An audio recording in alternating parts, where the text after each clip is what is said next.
Geobyte.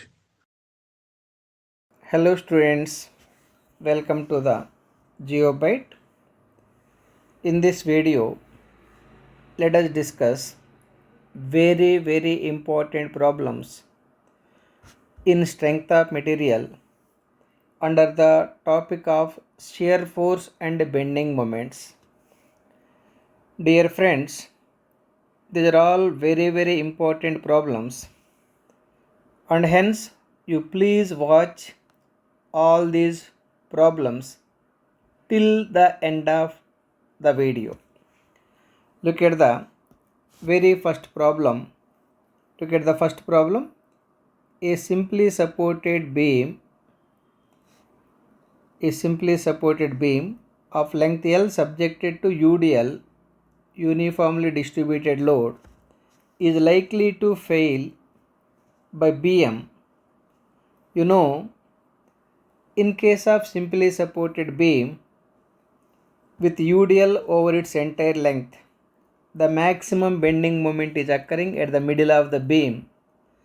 Remember, wherever the maximum bending moment is occurring, there the chances of failure are more. Since the bending moment is maximum at the center, at the middle of the span, therefore the beam is supposed to be failed, or the beam is likely to be failed at the middle of the beam. Therefore, option A is absolutely correct. Let us go for the next problem. Look at the next problem. A simply supported beam of length L carries a point load at the point C as shown in figure. The maximum deflection lies at. Dear friends, in case of simply supported beam with eccentric load means the load other than center. If the load is at the other than center, the deflection will be occurring, or the maximum deflection will be occurring under the load only. Therefore, at point C is absolutely correct. The maximum deflection is occurring wherever the load is acting on that particular beam. Point C is absolutely correct. I hope you understood. Let us move to the next problem. Look at the next problem. A simply supported beam of length 6 meters and carrying point loads 10 newtons at 2 meter and 4 meter from the left support, then the shear force at the midpoint will be. The diagram may be like this. A simply supported beam of length 6 meters.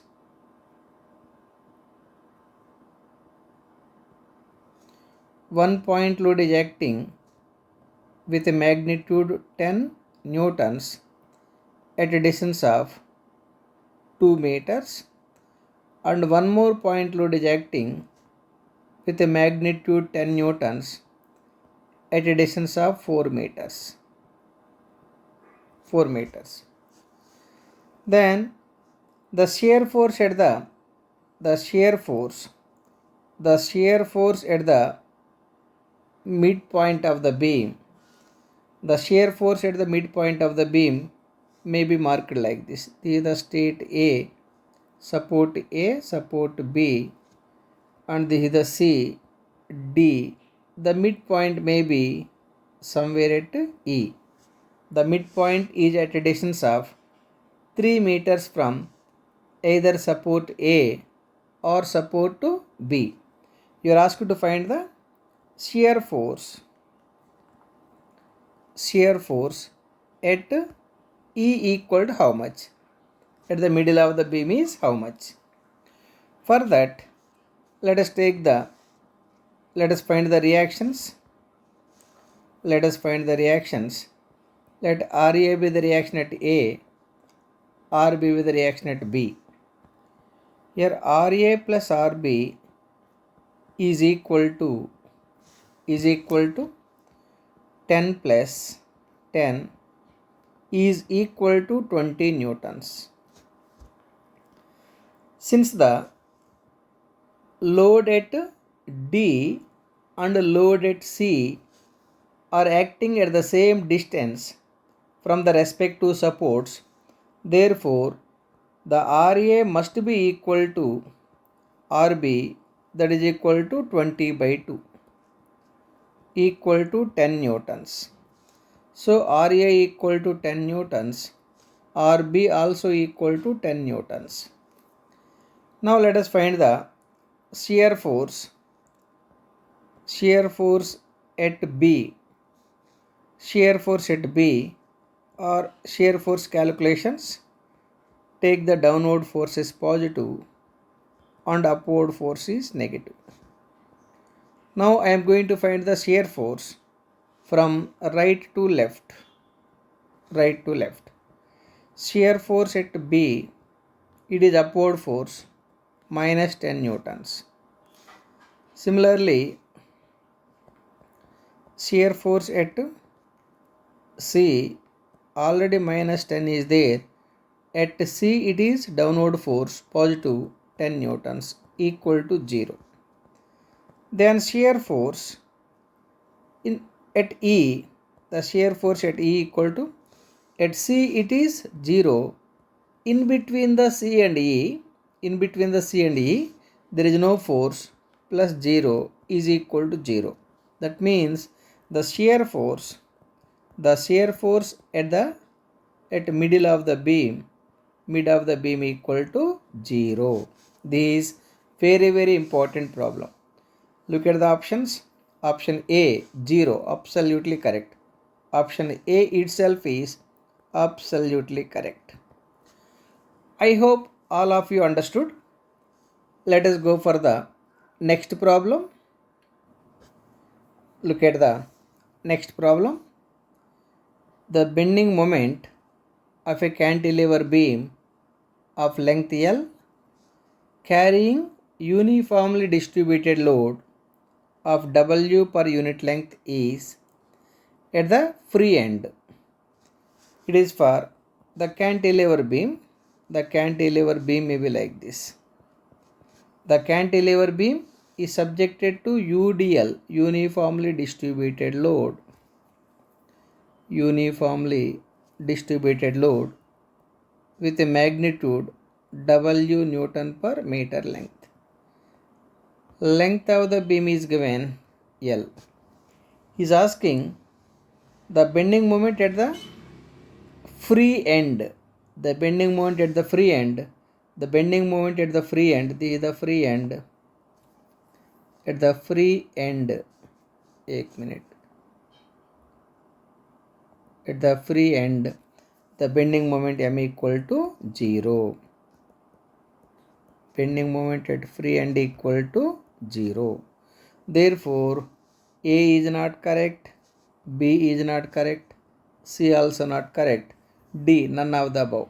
Answer is the BM at the free end of the cantilever beam, whether it is subjected to point loads or UDL, always equal to 0.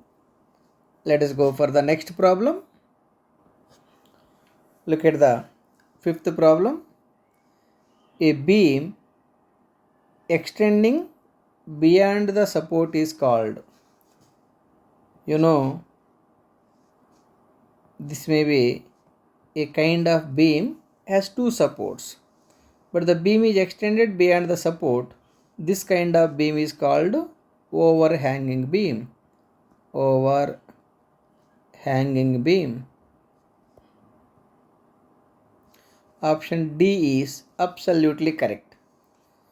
This is the cantilever beam.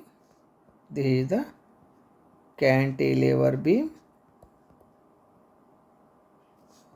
This is the simply supported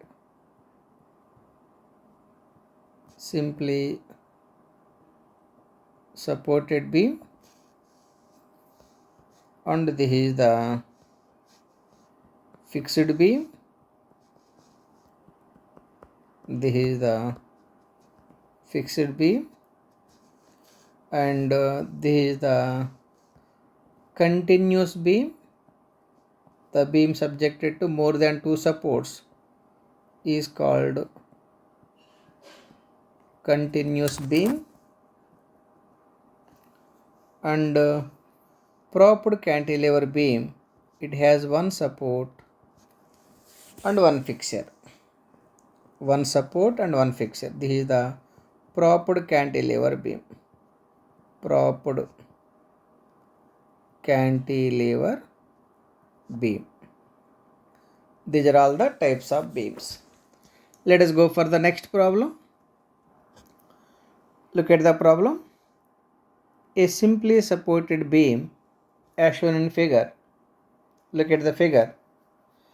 The bending moment at 3 meters and 4.5 meters from the left support. You know, A be the left support, B be the right support.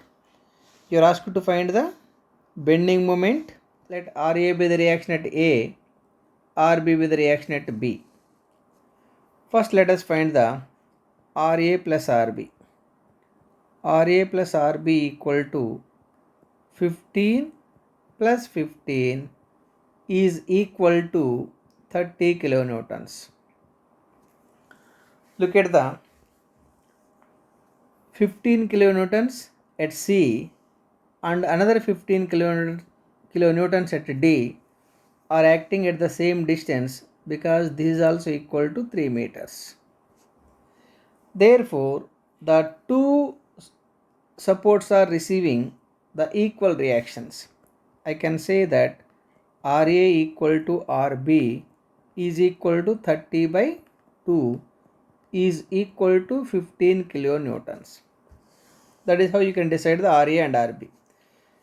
Now let us find the bending moment at C. Bending moment at X equal to 3 meters from the left support equal to RA into distance up to C equal to 3.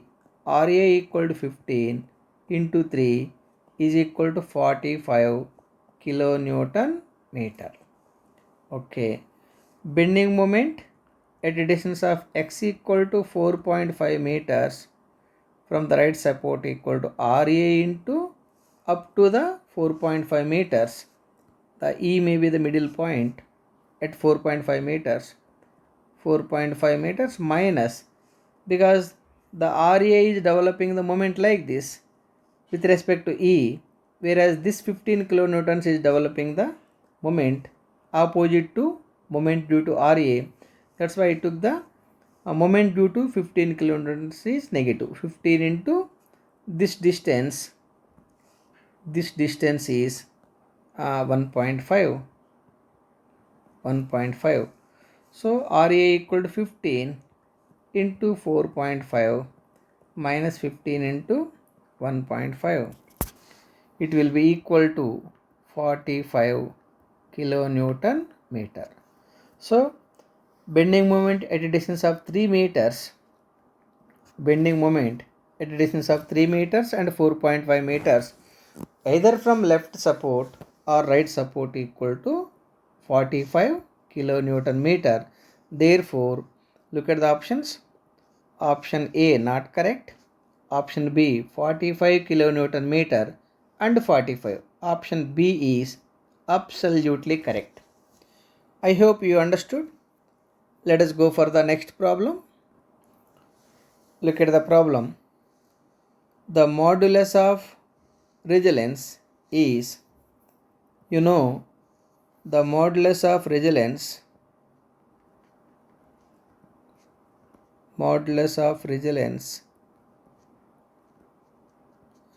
equal to proof resilience by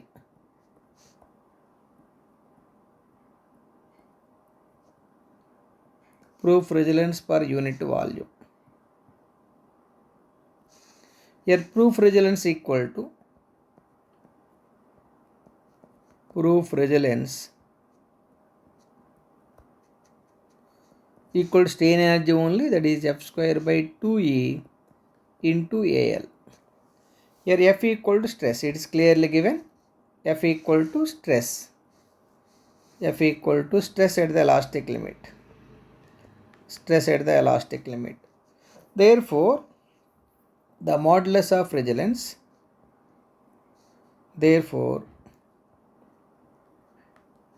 modulus of resilience equal to proof resilience by volume. Here proof resilience is F square by 2E into AL divided by volume. You know, product of area into length. Product of area into length equal to volume. This area into length, volume, both are cancelled. Finally, it is F square by 2E. This is the answer for finding the modulus of resilience. Look at the options. F square by 2E. Option C is absolutely correct. Option C is absolutely correct, where E be the Young's modulus. Let us go for the next problem. Look at the 8th problem. The maximum deflection of a cantilever beam of length L with a point load W at the free end. When the cantilever beam has the point load at its free end with a magnitude W and length L, the maximum deflection is occurring at the free end. That maximum deflection delta equal to WL cube by 3EI, where L equal to length of the beam, E equal to Young's modulus, I equal to moment of inertia. So anyhow, WL cube by 3EI be the maximum deflection at the free end. Therefore, option A is absolutely correct. Let us go for the next problem. Look at the next problem.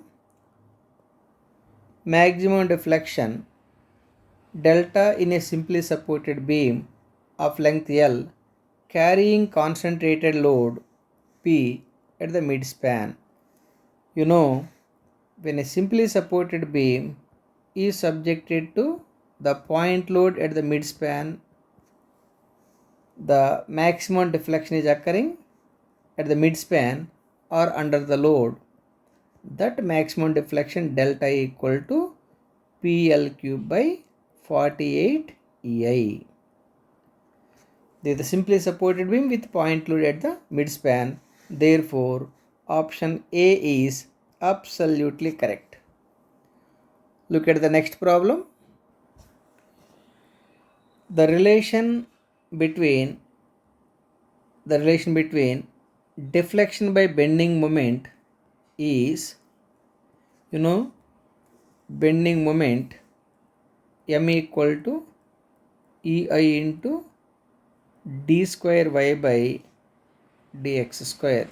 That is the relation between the bending moment and EI. So option B, look at the option B. Option B is absolutely correct. EI into d square y by dx square is equal to bending moment M. Let us go for the next problem. Look at the next problem. Rate of change of bending moment. These are all the problems which were asked in the different competitive exams. You know, rate of change of bending moment is equal to shear force. Again, rate of change of shear force dF by dx equal to intensity of load.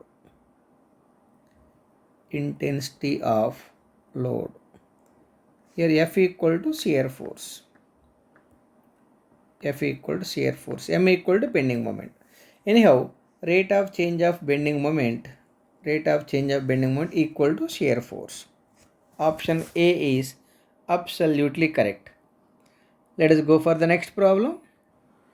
Look at the next problem.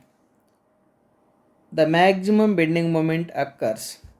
Remember, my dear friends, the maximum bending moment is occurring wherever the shear force diagram changes its sign from either from positive to negative or from negative to positive. So the shear force is maximum? No. Shear force is minimum? No. Shear force changes its sign? Absolutely correct. Remember, wherever the shear force value is changing from positive to negative or negative to positive, you will find the maximum bending moment. So anyhow, option C is correct. My dear students, these are all very important problems. That's why you try to please watch until the end of this video. Look at the next problem. Look at the next problem. The deflection of beam can be reduced by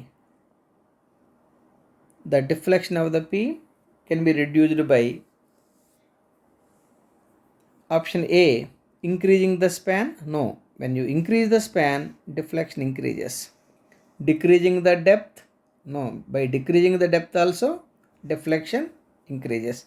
Providing greater restraints, providing the supports at the other end also or at different points, you can provide the supports for minimizing the deflection. Therefore you can say that option C is absolutely correct. Look at the 15th problem. The maximum deflection of a beam occurs. My dear friends, remember, the maximum deflection is occurring where the slope is 0. Wherever the slope is 0, the maximum deflection is occurring. Therefore option B is absolutely correct. Let us go for the next problem. Look at the 16th problem. The deflection of any simply supported rectangular beam.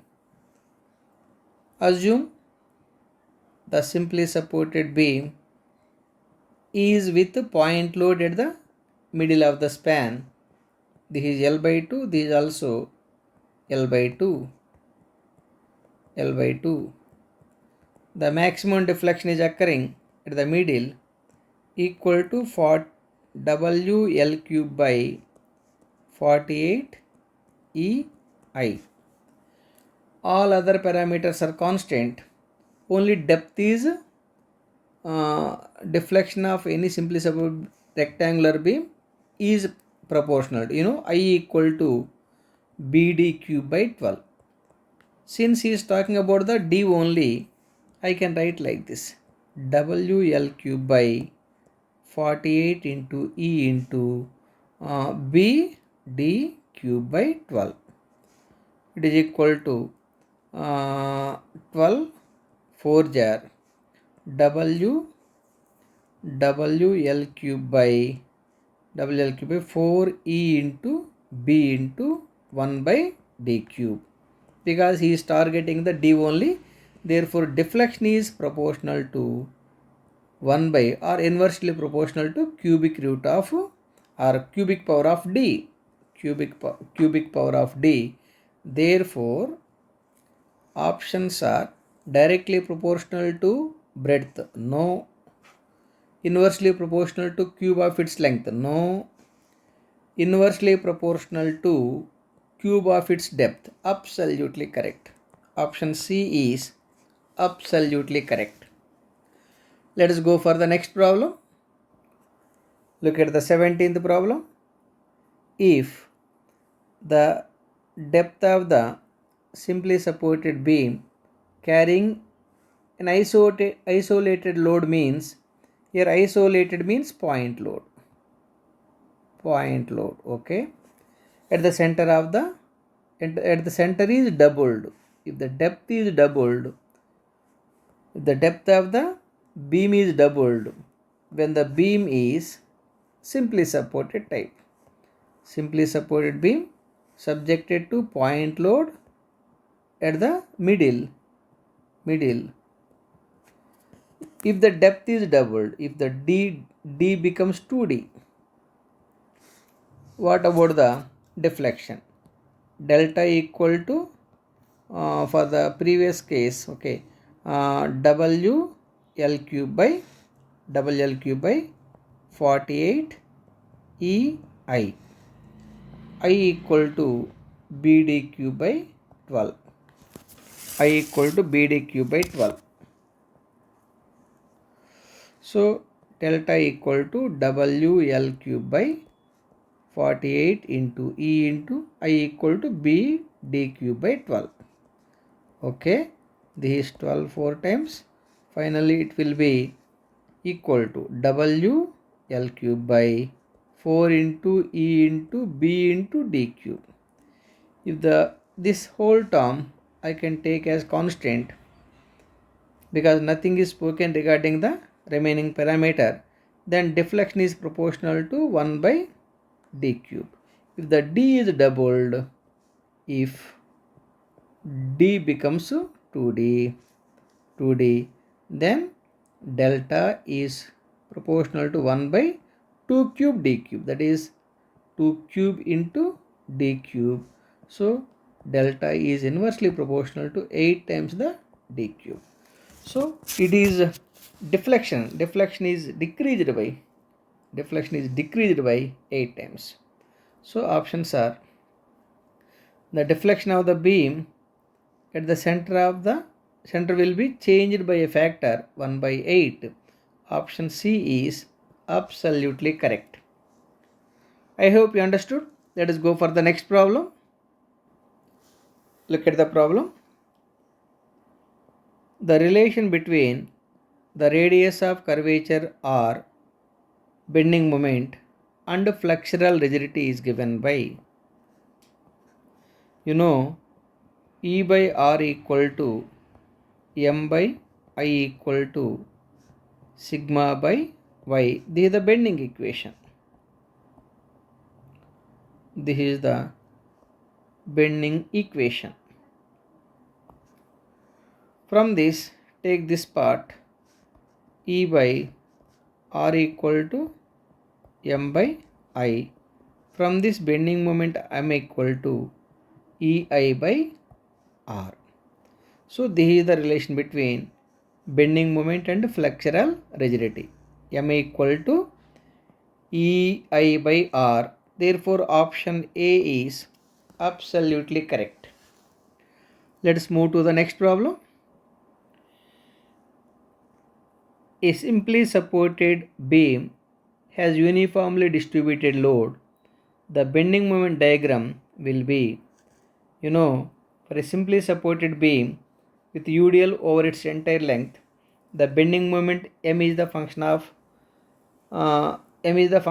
square of the value, like bending moment M is proportional to some x square. Since bending moment is proportional to square of the distance of the beam, therefore bending moment is varying parabolically. Option C is absolutely correct. Look at the next problem. A simply supported beam, a 3 meter simply supported beam, has a load 60 newtons acting at a distance of 1 meter from the left hand support. From the left hand support, the load is 60 newtons. The shear force at a distance of 1 meter from the right hand support. The beam might be like this. This is the simply supported beam. The length is 3 meters. 3 meters. A load is acting, 60 newtons load is acting at a distance of 1 meter from the left support A. This is the B. You are asked to find the, let this is the C. What is the shear force? What is the shear force at C? Shear force at C equal to how much? That is at a distance of 1 meter from the right support. Shear force at a distance of 1 meter from the right hand support is how much? For that, let us assume RA be the reaction at A, RB be the reaction at B. Here RA plus RB equal to 60 newtons. Now taking moments about A. You can also take the moments about B. With respect to A, RB into 3 meters is one moment. It is developing the anti-clockwise moment. It must be equal to 60 into 1. It is developing the clockwise moment with respect to A. Therefore, RA equal to 60 divided by 3 equal to 20 newtons. For this case, just I equated the anti-clockwise moments with the clockwise moments. Since this is the RB, this is not RA, this is the RB, printing mistake, RB. If RB equal to 20 newtons, RA equal to 40 newtons. RA equal to 40 minus RB equal to, not 40, 60, totally 60. It is equal to 40 newtons. So anyhow, RB equal to 20 newtons and RA equal to 40 newtons. Then shear force at B equal to 20 newtons. Shear force at C, there is no load. Since there is no load between the B and C, equal to 20 plus 20 plus at C it is 0 load equal to 20 newtons. Therefore, the shear force at a distance of 1 meter from the right end, that is at C, equal to 20 newtons. Look at the options. 20 newtons. Look at the last one, 20 newtons. Option D is absolutely correct. Not option C, because option C is given 20 Newton meter, but the shear force is always in newtons. Bending moment might be in the Newton meter. I hope you understood. Let us move to the next problem. Look at the next problem. A cantilever beam loaded with UDL and a concentrated load at the free end as shown in figure. The following statements are true with respect to figure. Maximum bending moment occurs at the free end. No, maximum bending moment is occurring at the fixed end. Option B, maximum bending moment occurs at the fixed end. Absolutely correct. BM is 0 at the free end. These two are correct. BM is 0 at the fixed end. No, this is not correct. So, the second statement and third statement are correct. Therefore, option A is absolutely correct. I hope you understood. Let us go for the next problem. Let us read the 22nd problem. A cantilever beam is loaded with UDL as shown in figure. The bending moment at L by 2 from the fixed end. You are asked to find the bending moment at a distance of L by 2 from the fixed end. Bending moment at a distance of x equal to L by 2 from the fixed end is, load multiplied by, if this is L by 2, the other side also L by 2. Okay, so load into UDL distance is giving the point load. Assume that point load is acting between this K and L. Somewhere here the point load is acting. That point load multiplied by this distance is giving the bending moment. That distance is L by 4. I hope you understood. For getting the point load from the UDL, multiply UDL with UDL distance. I have taken only this L by 2 because he is asking bending moment at a distance of L by 2 from the fixed end. Right? From the fixed end, if it is L by 2, from the free end also it is L by 2. Anyhow, this UDL into UDL distance is giving the point load. Assume that point load is acting at the middle of the L by 2. Right, from that point to the K, that is L by 2 by 2. That means half is L by 2, half is L by 4. That's why I took the L by 4. I hope you understood. So it is equal to WL square by 8. This is the answer for this particular problem. Therefore, option A is absolutely correct.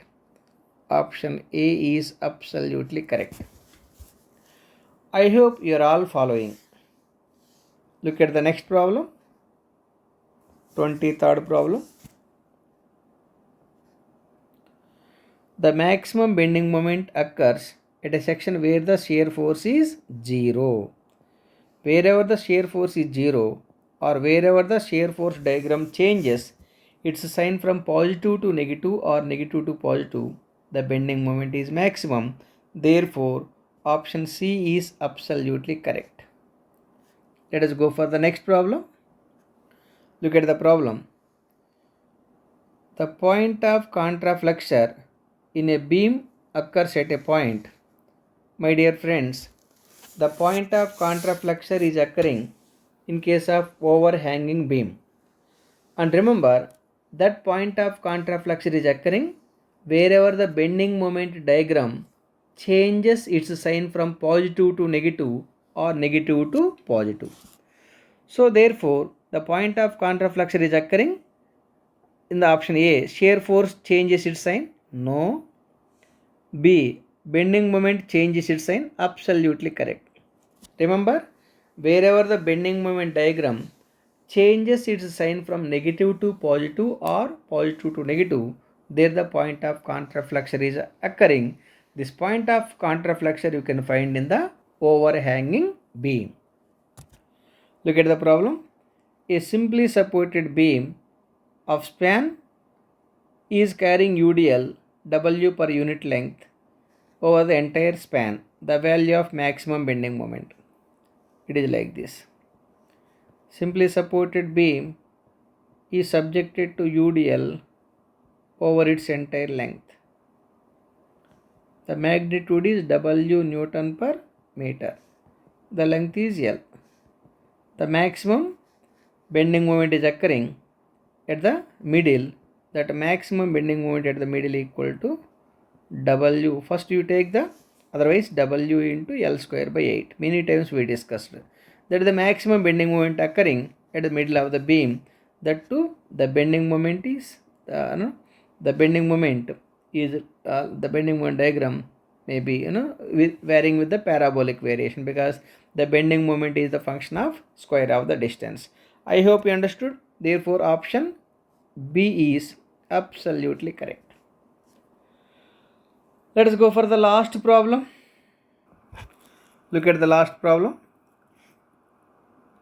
A simply supported beam loaded shown in figure. The value of RB. Let RB be the reaction at B, RA be the reaction at A. You are asked to find the RB. First let us find the RA plus RB. Sum of the reactions equal to sum of the actions. The sum of the actions equal to UDL multiplied by UDL distance. It is equal to what? 6 kilonewtons.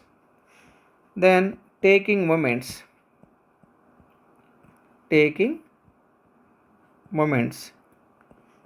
about A for getting the RB directly. RB into up to distance A, 6, equal to 2 into 3 UDL multiplied by UDL distance is giving the point load. Assume that point load is acting at the middle of the UDL distance multiplied by this distance is equal to 4.5 meters, because we are taking the moments about to A. So anyhow, the UDL into UDL distance gives the point load. Multiply that point load with the distance. That distance is 4.5. So it is equal to 27. Therefore, reaction at B equal to 27 by 6 equal to 4.5 kilonewtons. If RB equal to 4.5 kilonewtons, Then RA equal to 6 minus 6 kilonewtons minus RB is equal to 6 minus 4.5 is equal to 1.5 kilonewtons.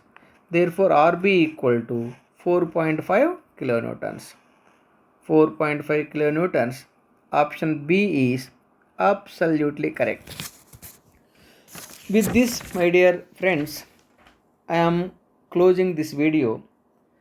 I try to solve the problems in the easiest method. You try to practice all these problems at least twice. If you have any doubts regarding these problems, you can drop a message. Definitely, it will be answered by GeoByte team. Thank you. Thank you for watching. GeoByte.